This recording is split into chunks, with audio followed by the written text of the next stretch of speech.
Silav dem baş Star FM Radyo Rojava em dikar û xebatê we de serkeftinê dixwazin û silav ji bo gudarên hêja û ezîz. Em hemû gelê me Rojava, hemû gelê me hêja gudarên hêja silav dikin. Hurmetê xwe pêşkêş dikin. Ji bo münasebeta heştê Adarê bi taybetî ji bo jina ketkar, jina cîhanê em pîroz dikin. Bi taybetî li jina Kurd û jina Kurdistanê pîroz be. Heştê Adarê di pêngava jina Kurd ra gihîştê asteya herî bilind. Jina Kurd ev heştê Adarê li Rojhilat navîn gelekî bi watedar kir, bi mane kir û da hezkirin û da azadkirin û jin da azadkirin. Heştê Adarê bi taybetî hemû jinên ketkar, berxwedêr û jina Kurd pîroz be.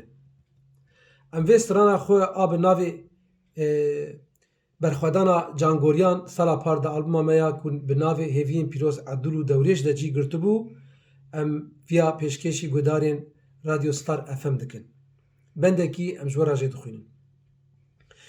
Van hovan li şengalê xwîna me rijandin, van hovan li kobanê xwîna me rijandin, van hovan li kobanê xwîna me rijandin, van hovan li şengalê xwîna me rijandin, me gune da gotinê neyar me wikirin tarûmar, me gune da gotinê neyar me wikirin tarûmar.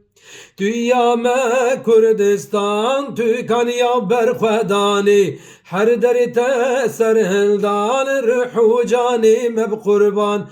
Tu ya me Kurdistan, tu kaniya berxwedanê, her derê te serhildan, ruh û canê me bi qurban. Em cerdu ve hemiya silav dikin, em hinkî nexweş jî li me biborînin. Meha Adarê mehek pîroz e, mehek gelekî xweş e, şahî ye, dîlan e, roja we bi xêr be, silav û hurmetê min dema we bimînin xweş.